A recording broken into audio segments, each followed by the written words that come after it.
This one is for everyone who says they read Playboy for the articles.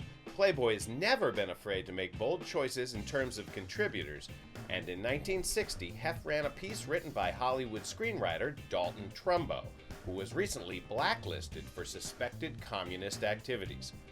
Hef soon learned that Trumbo's piece ran afoul with the president of the Screen Actors Guild, Ronald Reagan. Hef was a Reagan admirer, so on May 13, 1960, he wrote the Gipper a letter defending Trumbo and calling censorship, quote, the first step toward tyranny. Reagan, a true American, waited until the 4th of July to write back, and towards the end of his 6-page response, he wrote, Hollywood has no blacklist. A blacklist SAG would end up apologizing for in 1998.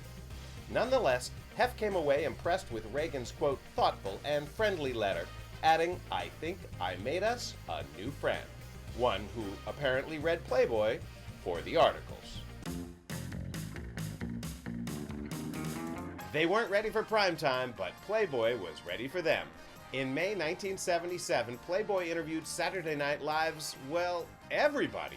Lorne Michaels, the cast, writers, everyone dished about life on the set. They talked about skits they couldn't get by censors, including one by future Senator Al Franken, a fake ad spot for placenta helper. Dan Aykroyd, he claimed to prepare for each show with fiberglass. Lorne Michaels said viewers would mail the cast pot, which they were afraid to smoke.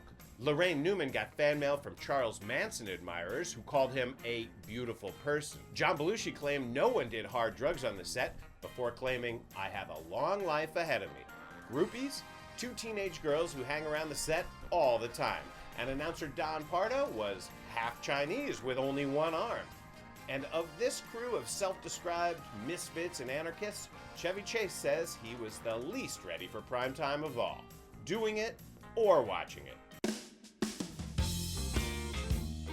Meet Vicki Smith, probably the lone star to hail from Mejia, Texas. In early 1992, the former Red Lobster waitress had photos taken in hopes of making it into the pages of Playboy, and within a couple of months appeared on the cover, handpicked by Hef himself. And in May 1992, Vicki made her debut as a Playboy centerfold in a pictorial that took her out of Texas for the first time in her life. She talked about her dreams of movie stardom, her dream of becoming the next Marilyn Monroe, and her dislike of guys who do drugs. And she was a Texas-sized hit. Vicki would go on to be named Playmate of the Year in 1993, and she later landed a couple of movie roles. But if she looks familiar to you, it may be for a different reason, because shortly after this spread, Vicki Smith changed her first name to Anna Nicole. And that's this month in Playboy history. Look at that bitch twerking. She's purposely twerking for free drinks. She's twerking for a Birkin. How would you twerk? Okay, I think it's a little something like this. I think that's kind of twerking. You just kind of like bounce up and down.